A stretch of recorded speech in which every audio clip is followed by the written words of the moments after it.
నాయకుడు ఎలా ఉండాలి అని నిరూపించుకుంటే మోడీ, నాయకుడు ఎలా ఉండకూడదో నిరూపించుకుంటున్నాడు ట్రంప్.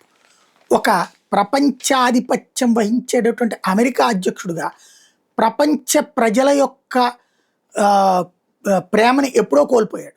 ఇప్పుడు తన దేశంలోనే అప్రూవల్ రేటింగ్స్ మైనస్లోకి వెళ్ళిపోయినటువంటి పరిస్థితి.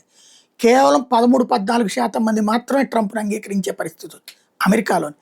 ఇదే కాకుండా సొంత మిత్ర దేశాలైనటువంటి సుదీర్ఘకాలం పాటు అమెరికా తయారు చేసుకున్నటువంటి మిత్రుల సౌధం, ఒకటి నాటో, ఇంకోటి యూరోపియన్ యూనియన్, వాళ్ళందరి చేత చిత్కారాలకు గురవుతూ ఒంటరి వాడయ్యాడు. అలాగే తన నమ్మిన గల్ఫ్ దేశాలను నట్టేట ముంచి ఇరాన్కి బలి చేస్తూ చివరికి తను నాయకుడిగా ఇట్లాంటి వాడిని నమ్ముకుంటే నాశనం అవుతామని గల్ఫ్ దేశాలు రేపొద్దున వేరే దేశాలు నమ్ముకోవాల్సిన పరిస్థితి తెచ్చాడు. అటు చేసి ఇటు చేసి రేపొద్దున ఇజ్రాయెల్ను రష్యాను నమ్ముకుంటే ఏదో ఒక దేశం వైపుకి వెళ్తే ఏమో తెలియదు, ఆ స్థితికి దిగజార్చాడు. అదే సందర్భంలో ప్రపంచం నెత్తిన అనుకోని పెంట తెచ్చిపెట్టాడు. ఇప్పటికే అహంకారపూరితమైనటువంటి ధోరణితో డిపోర్టేషన్ల పేరుతో తన దేశాన్ని నాశనం చేస్తున్నాడు, ప్రపంచాన్ని నాశనం చేస్తున్నాడు.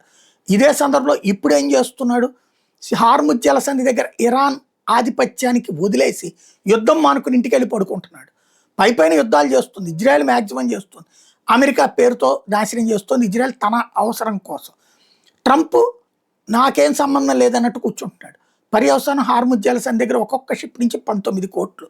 సర్వనాశనం అవుతుంది ప్రపంచం, ఆర్థిక సంక్షోభంలో కూరుకుపోతుంది ప్రపంచం. ప్రపంచానికి ఎట్లాంటి దరిద్రుడు నాయకుడు అయ్యాడే అనేటటువంటి బాధని కల్పిస్తున్నాడు అనమాట.